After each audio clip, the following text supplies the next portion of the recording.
That's like Yahoo's the biggest media site in the world. But the question is, 2012, just does has no Yahoo option for make it? growth. Is this a turnaround story, or is this Lucy pulling the football yet again? It depends who buys it. Predict, media.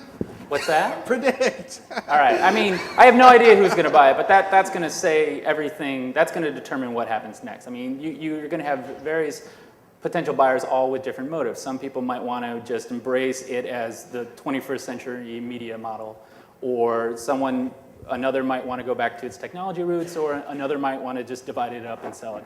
So I predict Yahoo does not turn around in 2012. Not to say it doesn't happen at all, but these things take 4 years, at least. How long did it take Steve Jobs to turn around Apple?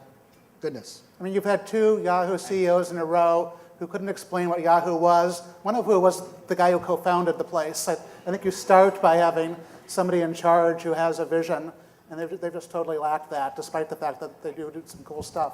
And it was Steve Jobs who said, I think at a Yahoo board meeting, you guys have to choose. Choose, are you a media company or are you a technology company? It doesn't matter which one you pick, but you have to pick one. Where are we going to find the next grown-up to tell people these things? I mean, Steve Jobs told Google to avoid, going off the rails. He told Yahoo to, my gosh, what are we going to do? Meg Let's see. Whitman. Tablets. Let's move on.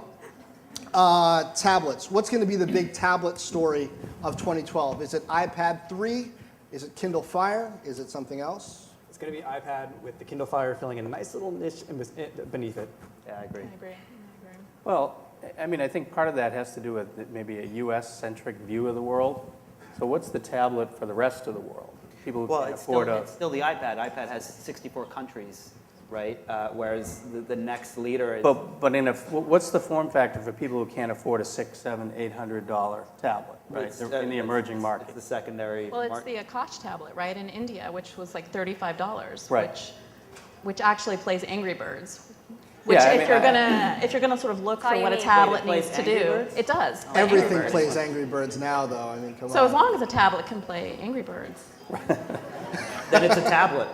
Have If you play Angry Birds, it's a real any tablet. of you guys played with the Amazon Kindle Fire? I have. I haven't really. Yes. Is it good? I sent mine back. It's I was in Madrid giving a talk and I had an iPad and a Kindle Fire with me, and a bunch of people were looking around at both of them, and everyone at the table said, "I'm getting the Kindle Fire," and I said, "Why?" And they said, "Because that's what I can afford."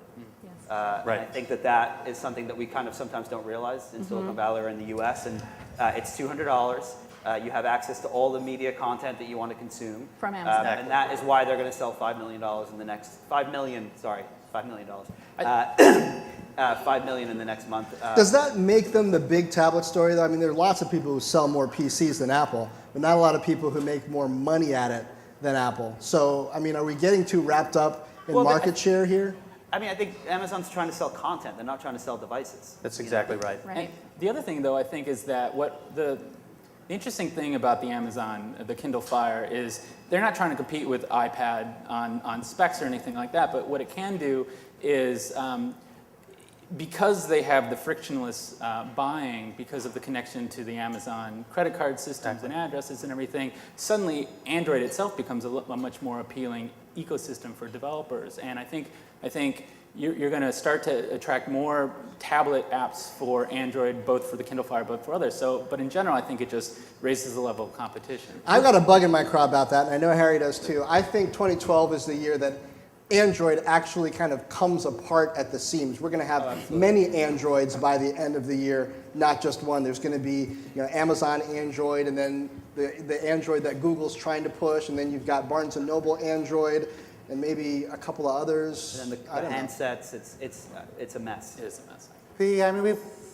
I think the fascinating thing is we've only seen 2 tablets, maybe 3, that didn't stink. Every other one deserved to fail abysmally. Consumers knew it instantly. Even something like the touchpad, which had a lot of promise, was essentially unusable the day they shipped it. The playbook was worse than that. And the iPad is good, the Kindle Fire is good, and maybe the Barnes & Noble Nook. And surprise, they all seem to be doing okay. But the reason they're good, and it's interesting, so the BlackBerry Playbook is the exact same hardware as the Kindle Fire, right? So why is the Kindle Fire doing so well? Just because it has Amazon's name on it? No, it's because of the content. Exactly. Right? And it's the reason that Nook is doing well is because of the content. And that's what none of these hardware guys understand, and it's what Apple understood with the iPad, is that for consumers, they open this thing up and they want to know what the hell they're supposed to do with it. The 60% discount doesn't hurt either. Well, but You know, it's the but it's- touchpads it's- sell yeah. like hotcakes at $200. But it's still, the discount works depending on which one you're going to buy, but when it comes down to it, when there's hundreds of competitors in the market, it becomes down to the content that's on the device. Right, and I mean, that was really the thing for both the iPad and the iPod and the iPhone. The marketplace behind it, the software behind it, was really what drove it in addition to the great hardware design. And I think that's the advantage. People live a big part of their lives through Amazon now. I mean, especially you tie it into things like the Prime and all kinds of other capabilities they have. I think that's the thing that drives it along with the price point. Do we, in 2012, does the Motorola Mobility acquisition end up working for Google, or does it become the most boneheaded acquisition? Yeah, I Is it mean, even going to close in 2012? If it doesn't close in 2012, Lord help them. but working how? I mean, the thing with Google is, it's like they've started these fires out in the woods. They've started 100 different fires out in the woods, but you don't have the sense that anyone's tending them and anyone, you know, what's the corporate commitment to these things? So do you think it works? Works how? I don't know that there's a clear direction of what they're going to do with it. They started the fires, and a couple of guys are in the back smoking a joint. Wow, You write man, that look at story. smoke. I'll read it. It's Microsoft Self-driving car 2.0, story. right? That's the Wait. problem. Yeah, Microsoft, where are the Windows tablets? We're waiting for those. Well, and I actually do think they're going to be a major competitor. The Windows tablets, the user interface, and Greg, I'm curious what you think of this, but the user interface on the Windows Mobile Phone 7, it's gorgeous. But why isn't It's- anyone buying it? Sorry. Oh, the Thank you, tablet's Doug. not out yet. Phones are out. I don't think anyone's buying it because they already live in that ecosystem. You know, I would love to own a Windows Phone 7, but I live in an Apple ecosystem for whatever reason that I do. It's interesting, isn't it, how the roles are sort of reversed in mobile between Microsoft and Apple, right? Because it's like for a while, Apple had this sort of gorgeous OS, but didn't have the apps, right? So they couldn't really make headway. And now in mobile, you have a reverse sort of situation where Microsoft's got a good-looking OS, but it's a little behind in apps. I'm curious, Greg, what do you think as the Windows mobile tablet, if it ran the Windows Phone 7 on it? Do you think people would use it? Would it be a competitor? Would they use a Windows with the the Metro UI? The Square UI and everything? Oh yeah, I absolutely think they'd use it.